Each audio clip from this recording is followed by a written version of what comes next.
ফায়সালা দিয়েছিলাম, একটা মায়দা করেছিলাম, একটা মীমাংসা করেছিলাম। যদি কোনো সমস্যা দেখা যায় মক্কার জমিনে, আলোচনায় বসতে হবে, তরবারি ওঠানোর প্রয়োজন থাকবে না। যদি কোনো সমস্যা দেখা যায়, তোমরা গোষ্ঠীতে গোষ্ঠীতে, বংশতে বংশতে যুদ্ধ যেন আর করো না। তোমাদের মধ্যে হিংসা দূর করে ভালো। দয়ার নবী বললেন, আলোচনায় বসো, যেটি ফায়সালা হবে ওটি করা যাবে। আর এদিকে ওরা তরবারি নিয়ে রেডি, এদিকে তীর নিয়ে রেডি, পল্লম নিয়ে রেডি।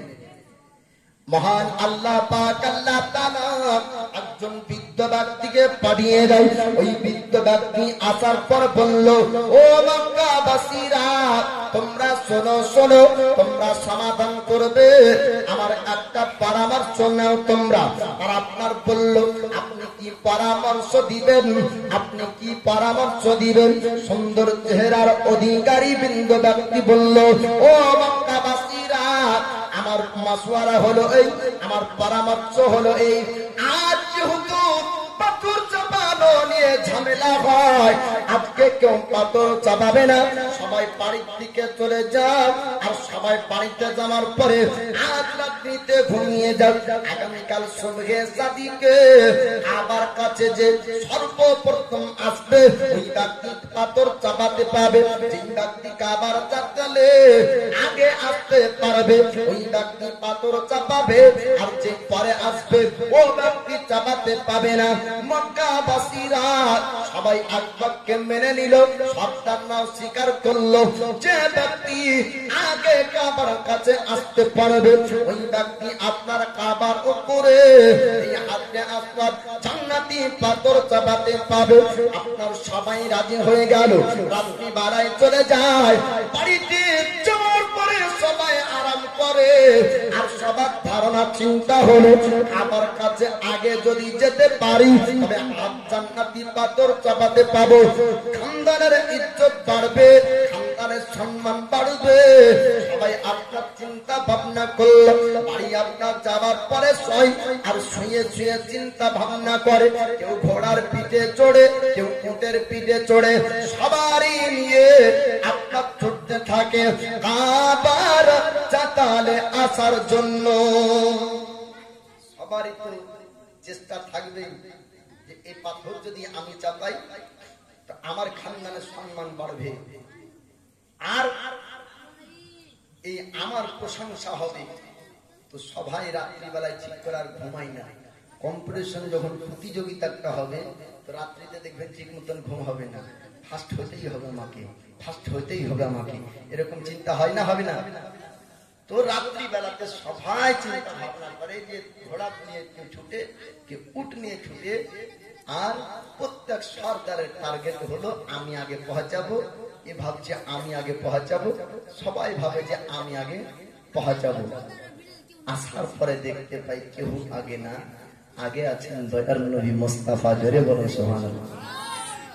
মক্কার সর্দারেরা আর আপনার আসার পরে দেখলো পবিত্র খানা কাবা, কাবার কাছে আমার রাসূলুল্লাহ এসব তারা হাজির হয়েছেন।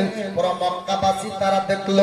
মক্কার সর্দারেরা আর আসার পরে বলল, এবার কুরাইশের ইজ্জত সম্মান বেড়ে গেল। কেন না জান্নাতি পাথর এবার মুহাম্মদ চাপাবে কাবার উপরে। আল্লাহর নবী বললেন, ও মক্কাবাসীরা, তোমরা কেউ চিন্তা করবে না, আমি মুহাম্মদ কি করে তোমরা একটু দেখো। কুরাইশের সমস্ত ব্যক্তি তারা বলল, মুহাম্মদ পাথর যদি তুমি চাপিয়ে দাও, তবে আমাদের খানদানের প্রশংসা মানুষ করবে। আল্লাহর নবী বললেন, ও কুরাইশের মানুষেরা, আপনারা একটু দাঁড়িয়ে যান, আমি মুহাম্মদ কি ফয়সালা করি আপনারাও দেখুন। আর পুরো মক্কাবাসী তারাও আপনার দেখবে। মক্কার সর্দারেরা তারা আপনার বলল, মুহাম্মদ আপনি কি করবেন? যেহেতু আলোচনা হয়েছে সেহেতু আপনি অধিকারী এই পাথর কাবার উপর চাপানোর।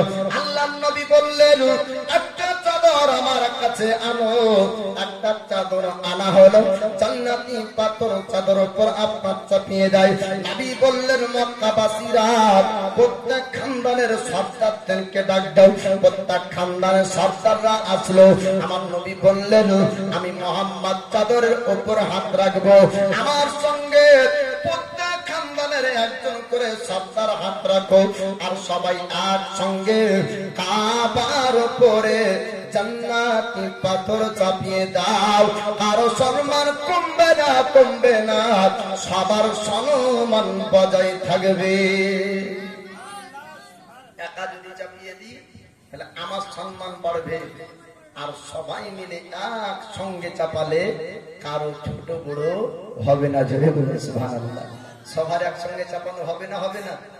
দেখবেন যদি একটা ঝান্ডা তুলি, রবিউল আউয়ালের ঝান্ডা, আপনারা এই এলাকায় তুলেন কি তুলেন না? রবিউল আউয়ালের চাঁদ উদিত হলো, ঝান্ডা পতাকা আপনার উত্তোলন হয়। 12 তারিখে জাসমে জুলুস বের হয়। তো যেদিন পতাকা তুলছেন তো গ্রামবাসী 20 জন একসঙ্গে যদি ওই লাঠিটা পুঁতেন তো কারো একা পুঁতা হবে না, সবার হলো। সওয়াব নেকি পেলে সবাই পাবে না, কেউ একা পাবে? সবাই পাবে। তো দয়াল নবী বললেন এই চাদরে হাত রাখো আর সবাই এ পাথর চাপিয়ে দাও, কারো সম্মান কমবে না, সবার পাথরটা চাপানো হয়ে যাবে।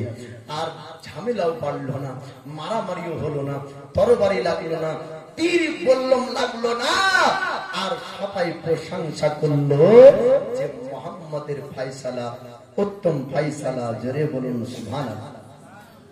দয়ার নবী মায়ার নবী এই ফয়সালা এই মায়দাতে আপনার সকলে আপনার